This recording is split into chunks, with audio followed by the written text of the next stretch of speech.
भगवान शिवजी ने बताया मनुष्य का भाग्य कब और कैसे तय होता है।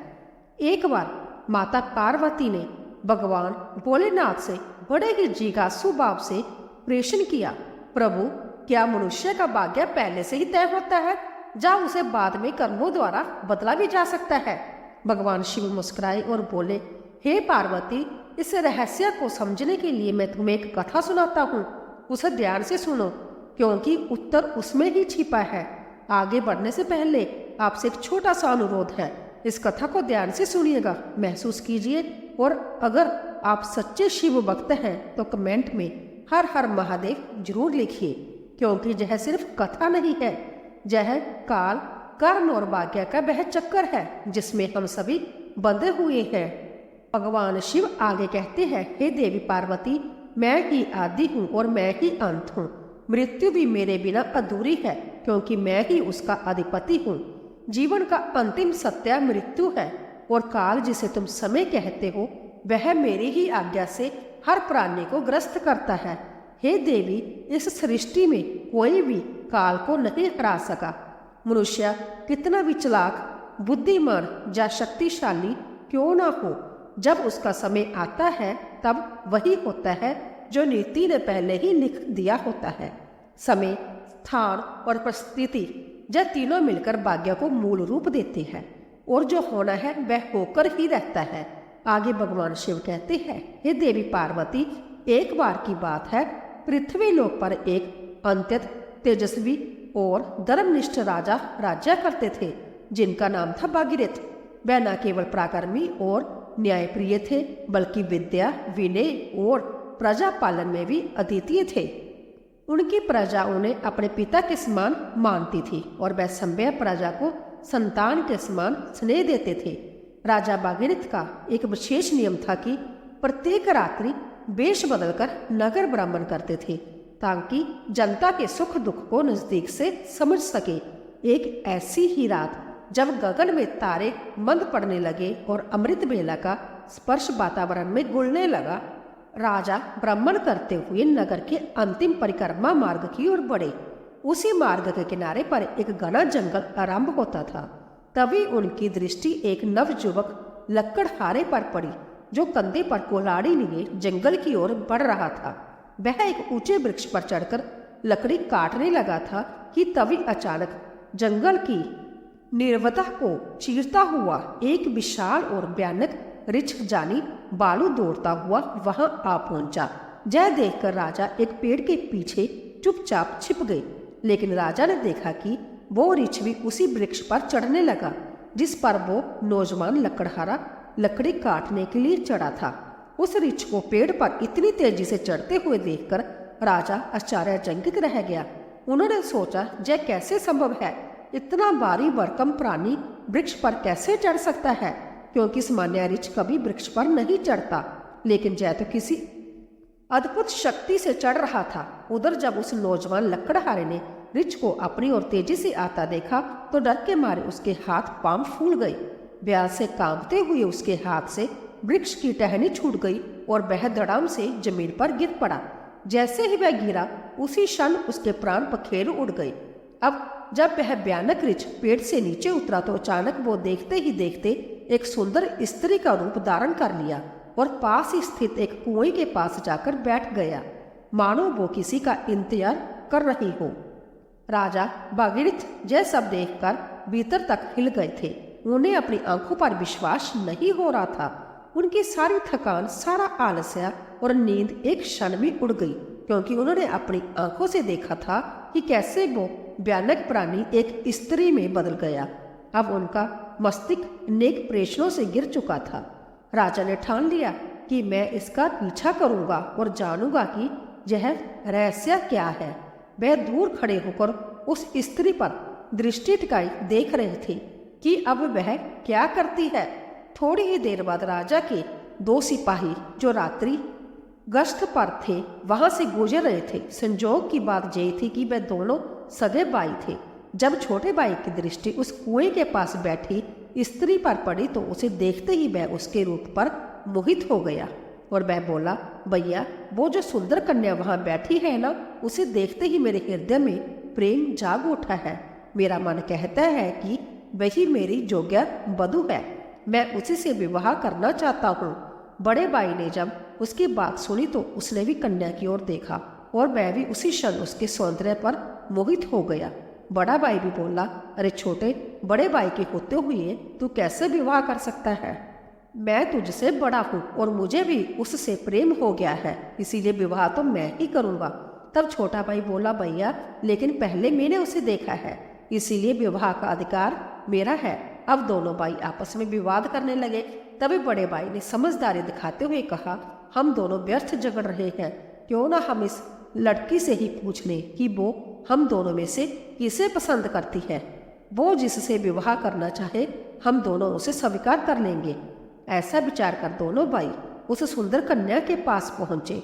बड़े भाई ने पूछा, हे सुंदरी, आप कौन हो और जहाँ क्या कर रही हो? तब उनके पूछने पर वो स्त्री मधुर स्वर में बोली, मेरा नाम रूपा है, मैं पास ही के गांव में रहती हूँ। मैं अपने पति की तलाश में इस जंगल में भटक रही हूँ।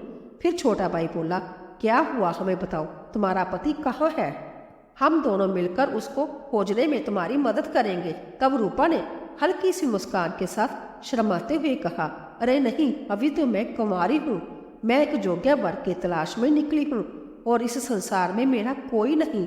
एक माँ थी, वह भी कुछ दिनों पहले चल बसी। इस पर छोटा भाई उत्साहित होकर बोला, वाह कितना सुंदर संजोग है, हम दोनों भाई भी अविवाहित हैं। यदि तुम चाहो तो हम दोनों में से किसी एक से विवाह कर सकती हो। तब मुस्कुराते हुए उस लड़की ने कहा, मुझे तो आप दोनों ही पसंद हैं, आप ही तय कर लो कि मैं किसके साथ विवाह करूं। तब बड़े भाई ने कहा, हम दोनों भी इसी उलझन के साथ तुम्हारे पास आए हैं, अब क्या करें? तब उस लड़की ने कहा, ठीक है, इसका निर्णय मैं ही कर देती हूँ। मैं तुम दोनों में से किसी एक से विवाह करूंगी, लेकिन मेरी एक शर्त है। दोनों भाई एक साथ बोले, बोलो हमें क्या करना है? तब वो कुमारी लड़की बोली, तुम दोनों में से जो भी अधिक बहादुर और शक्तिशाली होगा मैं उसी से विवाह करूंगी। इतना सुनते ही दोनों भाई संध्या को एक दूसरे से श्रेष्ठ और बलवान सिद्ध करने की इच्छा से आपस में युद्ध करने लगे। लड़ते लड़ते उन्होंने अपनी तलवारें निकाल ली और फिर छोटे भाई ने बड़े भाई के पेट में तलवार घुसा दी और वही बड़े भाई ने भी पलटवार करते हुए छोटे भाई का गला काट दिया। इस प्रकार तड़फ तड़फ कर दोनों भाइयों ने अपने ही हाथों से प्राण गंवा दिए। तभी वह लड़की जोर से हंसने लगी और वहां से उठकर घने जंगल की ओर चल दी। वहीं दूसरी ओर राजा को एक और गहरा सदमा लगा। उन्होंने सोचा, इस स्त्री ने क्या कर दिया? जय तो कोई छलावा थी, अब जय आगे क्या करेगी? मुझे देखना चाहिए। ऐसा सोचकर राजा भी कुछ दूरी बनाकर गुप्त रूप से उसके पीछे चल दिए। भगवान शिव कहते हैं, हे देवी पार्वती, अब सूर्य भगवान पूरी तरह उदय हो चुके थे, किंतु राजा भागीरथ एक ऋक्ष के वृक्ष पर चढ़ने और फिर एक सुंदर कन्या के रूप में बदल जाने की विचित्र घटना को अपनी आंखों से देखकर भीतर तक हिल चुके थे। अब उन्हें ना भूख का ध्यान था, ना प्यास का, ना ही राजपाट का। उन्हें तो केवल उस रहस्यमय लड़की के विषय में जानने की तीव्र जिज्ञासा थी। राजा उस सुंदर स्त्री का पीछा करते हुए सावधानी पूर्वक लगभग 2 कोस दूर तक आ गए। अब आगे जो हुआ उसने राजा के आश्चर्य की सभी सीमाएं तोड़ दी, क्योंकि देखते ही देखते वह स्त्री अब फिर अपना रूप बदलकर एक जहरीले नाग में बदल गई और वो नाग बहुत तेजी से रेंगता हुआ आगे बढ़ने लगा। कुछ ही दूर एक नदी बह रही थी। वो नाग नदी किनारे पहुंचा और राजा की आंखों के सामने ही नदी में कूद पड़ा। नदी में एक नाव चल रही थी जिसमें 10 लोग सवार थे। वो नाग उसी नाव की ओर बढ़ा। राजा भागीरथ किनारे खड़े होकर यह सब देख रहे थे। नाग के नाव में कूदते ही उसमें अफरा तफरी मच गई। लोग डर के मारे अपनी जान बचाने के लिए नाव से पानी में कूदने लगे। इस भगदड़ में नाव भी पलट गई और जो लोग तैरना जानते थे वो किसी तरह नदी से बाहर निकल आए, लेकिन जो तैरना नहीं जानते थे वह डूबकर अपनी जान गंवा बैठे। थोड़ी ही देर बाद वो नाग नदी से बाहर निकला और किनारे किनारे आगे बढ़ने लगा। राजा भागीरथ उसका पीछा करते रहे। फिर कुछ दूर जाने पर राजा को एक और आश्चर्य हुआ। वो नाग अब एक बार फिर अपना रूप बदल चुका था। अब वह एक वृद्ध गरीब ब्राह्मण के वेश में था।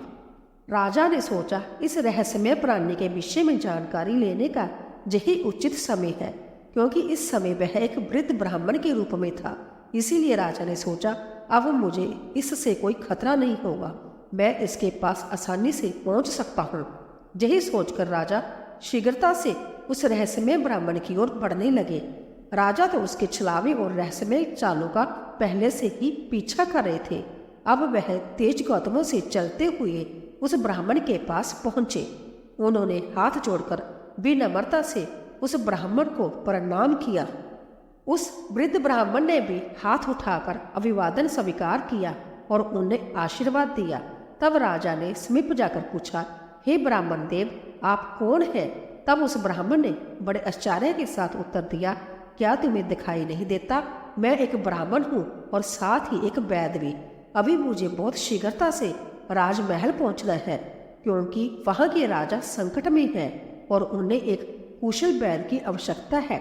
उस ब्राह्मण की बात सुनकर राजा स्तब्ध रह गए। उनका शरीर पसीने से भीग गया और अब उनका धैर्य टूटने लगा। भगवान शिव माता पार्वती से कहते हैं, हे देवी, ऐसा क्यों ना हो, क्योंकि हर मनुष्य अपनी मृत्यु से डरता है और जब मृत्यु ही उसके सामने खड़ी होकर उससे बात कर रही हो तो ब्याह तो होगा ही। राजा अब अंततः डर चुके थे, किंतु उन्होंने साहस जुटाया और दृढ़ स्वर में बोले, हे विप्र, आप सत्य कहिए, ऐसे झूठ बोलना ब्राह्मण को शोभा नहीं देता। इसके लिए आपको दंड भी मिल सकता है, जहाँ तक कि सूली पर भी चढ़ाया जा सकता है। और हाँ, मैं आपको बताना चाहता हूँ कि जहाँ के राजा मेरे मित्र है और वह पूर्णतः स्वस्थ है। जय सुनकर ब्राह्मण मंद मुस्कान के साथ बोला, मैं सब जानता हूँ, तुम व्यर्थ मेरा समय नष्ट कर रहे हो। मैं जो भी हूँ उससे तुम्हें क्या लेना देना? तुम अपने काम से काम रखो। राजा ने अब अपनी आवाज ऊंची करते हुए कहा, हे ब्राह्मण, आप पुण्य असत्य बोल रहे हैं। आप ब्राह्मण ही हैं, आप वो नहीं हैं जो मुझे प्रतीत हो रहे हैं। जब तक मैं सच्चाई नहीं जान लेता तब तक मैं आपका पीछा नहीं छोड़ सकता। आपको सच बताना ही पड़ेगा। फिर से मंद मुस्कान के साथ वह ब्राह्मण बोला, हे युवक, मैं एक ब्राह्मण ही हूँ, मुझे जाने दो, नहीं तो जहाँ के राजा की मृत्यु का कारण तुम ही बनोगे और इसका पछतावा तुम्हें जीवन भर रहेगा। ब्राह्मण के मुख से ऐसी बातें सुनकर राजा को क्रोध आ गया। उन्होंने अपनी गुप्त तलवार निकाल ली और बोले, अब आप झूठ नहीं बोल सकते, क्योंकि मैं तब से आपका पीछा कर रहा हूँ जब आप ऋच का रूप धारण किए हुए थे। आपने उस युवक लकड़हारे को मार डाला, फिर एक सुंदर स्त्री बनकर दो सिपाही भाइयों को एक दूसरे के हाथों मरवा दिया। फिर आप विशेला नाग बनकर नदी में कूदे और उस नाव पर चढ़ गए जिसमें कई यात्री सवार थे। आपकी दहशत के कारण भगदड़ मची और नाव पलट गई। जो तैरना जानते थे वो तो बच निकले, लेकिन बाकी सभी डूबकर मर गए। और अब आप वृद्ध ब्राह्मण का रूप धारण करके नई चाल चल रहे हैं। इसीलिए हे ब्राह्मण, अब सत्य कहो, तुम कौन हो? राजा की तीखी बातें और तलवार की नोक देखकर भी वह ब्राह्मण शांत रहा और बोला, हे युवक, यदि मैं ना बताऊं तो तुम क्या कर लोगे? राजा ने तलवार को उसकी ओर निकट कर लिया और बोले, अब तुम परिणाम भुगतने के लिए तैयार हो जाओ, क्योंकि अब तुम कई लोगों की हत्या करने के दोषी हो। इसीलिए तुम्हें राज दरबार में प्रस्तुत कर सूली पर चढ़ाया जाएगा। तुम नहीं जानते कि यह सम्राट भागीरथ का राज्य है, जो एक न्यायप्रिय और प्रजावत्सल राजा है। तुम जहाँ से जीवित वापस नहीं जा सकते। इसीलिए तुम्हारी भलाई इसी में है कि अपने असली रूप में आओ और अपनी सच्चाई मुझे बताओ। भगवान शिव कहते हैं, हे देवी पार्वती।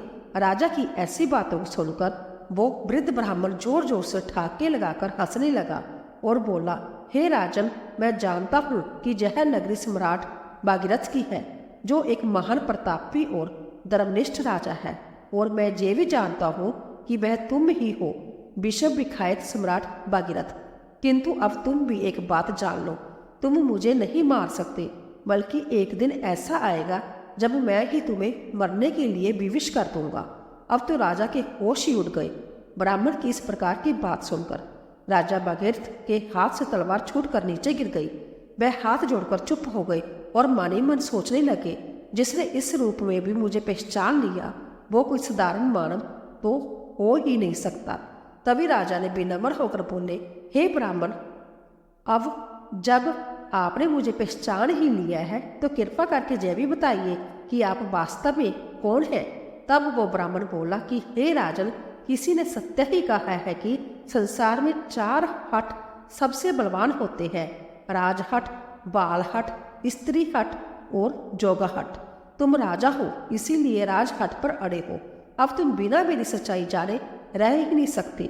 जय भी मैं जानता हूँ, इसीलिए अब ध्यान से सुनो कि मैं कौन हूँ और मैं तुम्हारी राजधानी में क्यों आया हूँ। तब उस वृद्ध ब्राह्मण ने बताना आरंभ किया और कहा, हे राजन, अब तुम्हें मैं अपनी पहचान बताता हूँ। मेरा नाम काल है। तुम जानते हो कि संसार में जितने भी प्राणी जन्म लेते हैं उनकी मृत्यु निश्चित होती है, इसीलिए इस धरती को मृत्यु लोक कहा जाता है। जब कोई प्राणी माता के गर्भ में आता है तो उसी समय उसका भाग्य लिखा जाता है। नियति के अनुसार आत्मा शरीर में प्रवेश करती है और वह जीवित होता है। उसी क्षण उसकी मृत्यु का समय, स्थान और कारण भी विधाता द्वारा निश्चित कर दिया जाता है। जब किसी प्राणी की मृत्यु का समय आता है तो भगवान शिव ही धर्मराज को इसकी सूचना देते हैं, क्योंकि सभी प्राणियों की मृत्यु का निर्णय शिवजी के पास होता है। धर्मराज शिवजी से आज्ञा प्राप्त कर मुझे यानी काल को आदेश देते हैं कि अब जाओ और उस प्राणी के प्राण हर लाओ। तब मैं मृत्यु लोक में आता हूँ, क्योंकि मुझे पहले से पता होता है कि इस प्राणी की कब, कहाँ और कैसे मृत्यु होगी। इसीलिए मैं उस प्राणी को निश्चित समय पर निश्चित स्थान पर पहुंचा देता हूँ, वहाँ जहाँ उसकी मृत्यु सुनिश्चित होती है और जिस प्रकार उसकी मृत्यु विधाता ने लिखी होती है। मैं उसी प्रकार की परिस्थितियाँ और घटनाएं वहाँ उपस्थित कर देता हूँ। इसीलिए हे राजन सुनो, उस लकड़हारे को मैंने नहीं मारा था। तब राजा ने आश्चर्य से पूछा, हे विप्र, आप यह कैसे कह सकते हैं? मैंने संभव अपनी आंखों से देखा है कि उस लकड़हारे की मृत्यु का कारण आप ही बने थे। तब ब्राह्मण यानी काल ने कहा, हाँ, कारण तो मैं ही बना था, लेकिन संसारिक लोग तो यही समझते हैं कि लकड़हारा पेड़ से गिरकर मरा, जबकि वह तो मेरी योजना का हिस्सा था। उसकी मृत्यु पेड़ से गिरकर होनी निश्चित थी, इसीलिए मुझे वह रूप धारण करना पड़ा। सोचो, अगर मैं असल में वृद्ध होता तो क्या कभी पेड़ पर चढ़ पाता? उसी तरह जो 2 सिपाही मरे, उनकी मृत्यु एक दूसरे के हाथों होनी तय थी, इसलिए मुझे एक सुंदर स्त्री बनना पड़ा। फिर जो लोग नाव में डूबकर मरे, उनकी मृत्यु जल में डूबने से होनी निश्चित थी, इसलिए मैंने एक भयानक नाग का रूप धारण किया, जिससे वह सभी अपनी मृत्यु तक पहुंचे। हे राजन, अब आप समझ ही गए होंगे कि मैं कौन हूँ और आपकी नगरी में क्यों आया हूँ। समय, स्थान और परिस्थिति, यह तीनों ही एक प्राणी की मृत्यु में मुख्य भूमिका निभाते हैं। राजा गंभीर हो गए और बोले, हे विप्र, आपने मुझे जो ज्ञान दिया उसके लिए मैं आपका आभार व्यक्त करता हूँ, लेकिन मेरे मन में एक और प्रश्न है। आपने थोड़ी देर पहले कहा था कि इस नगर के राजा की मृत्यु होने वाली है, किंतु मैं तो आपके सामने जीवित खड़ा हूँ। तब काल मंद स्वर में बोले, हे राजन, मृत्यु तो हो चुकी है। वो मृत्यु तुम्हारे छोटे भाई इंद्रागद की थी, जो तुम्हारी अनुपस्थिति में राजगद्दी पर बैठा था। शत्रु राज्य के एक गुप्तचर ने उस पर बाण चला दिया, और क्योंकि तुम्हारे राज्य के नियमों के अनुसार तुम्हारी अनुपस्थिति में वही राजा माना जाता है जो गद्दी पर बैठा हो, इसीलिए मृत्यु राजा की ही मानी गई और तुम जहाँ मेरे साथ व्यर्थ की उलझनों में पड़े रहे।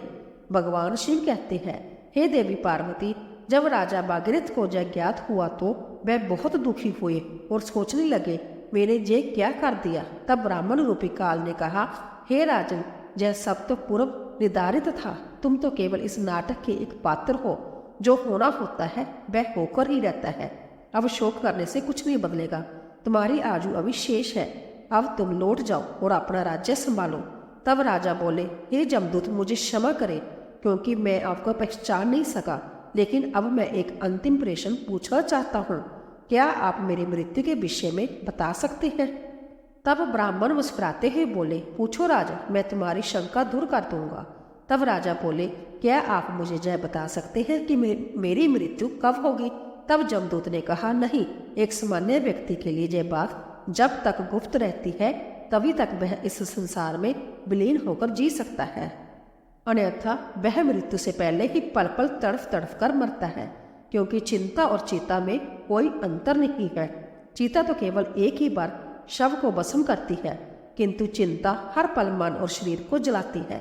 लेकिन राजा के घोर हट के कारण ब्राह्मण ने कहा, हे राजन, जिस प्रकार से तुमने मेरे साथ रहकर दूसरों की ओर अपने छोटे भाई की मृत्यु के विषय में सुनकर भी धैर्य नहीं छोड़ा, उससे मुझे प्रतीत होता है कि तुम एक ज्ञानी और धैर्यवान पुरुष हो। इसलिए मैं तुम्हें तुम्हारी मृत्यु के विषय में बताता हूँ। हे राजन, ध्यानपूर्वक सुनो। तुम्हारी मृत्यु आज से ठीक 1 वर्ष बाद सूली पर चढ़ने से होगी, और विशेषता जे मृत्यु इसी नगरी के भीतर तुम्हारे अपने राजमहल में ही घटित होगी। तुम इस मृत्यु को प्रसन्नता पूर्वक स्वीकार करना। इतना कहकर वो ब्राह्मण एक चील का रूप धारण कर वहां से उड़ गया। और दूसरी ओर राजा अपने महल लौटकर अपने छोटे भाई चिंत्रागंध का अंतिम संस्कार करते हैं और राज्य कार्य को पुण्य व्यवस्थित रूप से संभालने लगते हैं। धीरे धीरे वह जमदूत के साथ हुई सारी घटनाओं को बोलने लगते हैं। इसी तरह 6 महीने बीत जाते हैं। फिर एक रात अचानक राजा घबरा कर नींद से उठ जाते हैं। उन्हें मृत्यु की आहट महसूस होने लगती है। इस पर भगवान शिव कहते हैं, हे देवी, मनुष्य चाहे जितना भी निडर क्यों ना हो, परंतु जब उसे अपनी मृत्यु का पूर्व आभास हो जाए तो वो उससे बचने के लिए कोई न कोई उपाय अवश्य ही ढूंढ निकालता है। राजा ने भी ऐसा ही किया। अगली सुबह राजा दरबार में अपने मंत्रियों से कहते हैं, हे मंत्रियों, एक भविष्यवाणी के अनुसार आज से ठीक 6 महीने बाद मेरी मृत्यु मेरे ही महल में सूली पर चढ़ाने से होगी। अंत आप लोग कोई ऐसा उपाय खोजे जिससे यह मृत्यु टाली जा सके। कुछ समय बाद एक प्रमुख मंत्री ने सुझाव दिया, महाराज, यदि हम राज्य भर से सभी नुकीली वस्तुओं जैसे सूली, बाले, चाकू, कतार आदि का पुनर्ता बहिष्कार कर दे और उन्हें राजनगर से बाहर निकाल दे तो शायद आपको सूली पर चढ़ाया ही ना जा सके। मंत्री की यह सलाह राजा को और अन्य सभासदों को भी पसंद आती है और वह वैसा ही करते हैं। राजा भागीरथ अब थोड़े शांत हो जाते हैं, किंतु मृत्यु का भय उनके भीतर अब भी जीवित रहता है।